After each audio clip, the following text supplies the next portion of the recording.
Jamani wana Ushashambe, tupo na kaka hapa handsome boy kabisa Mwanaume amenyooka, gentleman wazungu wanasema jamani.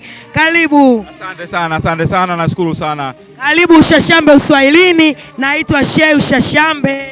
Mimi nafurahi kukuona kwa sababu naona matukio mbalimbali kwenye TikTok, kwa hiyo nafurahi sana kuona matukio kama haya zaidi. Sisi wana Ushashambe, mimi binafsi najua wewe ni nani na umekuja kama nani kwenye shughuli, lakini wana Ushashambe hawajui wewe ni nani na kwa DC umekujaje. Naomba uwaambie kwa faida yao wana Ushashambe. Mimi naitwa MC Mtondo Fahari ya Kusini, nimekuja hapa kwa dada yangu, nimekuwa kama MC namba 2 nikiwa sambamba na Dickson Majeshi. Kwa hiyo nafurahi sana dada yangu anafanya jambo kama hili, jambo la kimataifa, Januari ya moto, tarehe 2 ya moto. Yaani na enjoy zaidi kifupi yani. Jamani, Kusini hatoki bwege kama mnavyotuona. Watu wa Kusini tumenyooka jamani. Tumejaliwa kuongea, tuna midomo, hatuongei uchafu, tunaongea maneno yaliyonyooka. Leo tupo kwa DC. Unalizungumziaje jambo la DC?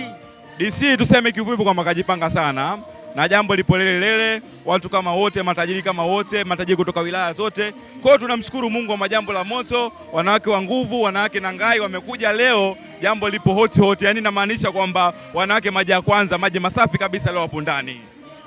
Kwa hiyo leo nataka kuniambia wanawake tu ila kwanza wote wako hapa na wamekuja na sasampa. Sisi tunasema ewala kule Kusini. Hewala jamani, na sisi wana Ushashambe tunasema hewala yetu macho leo kwa DC.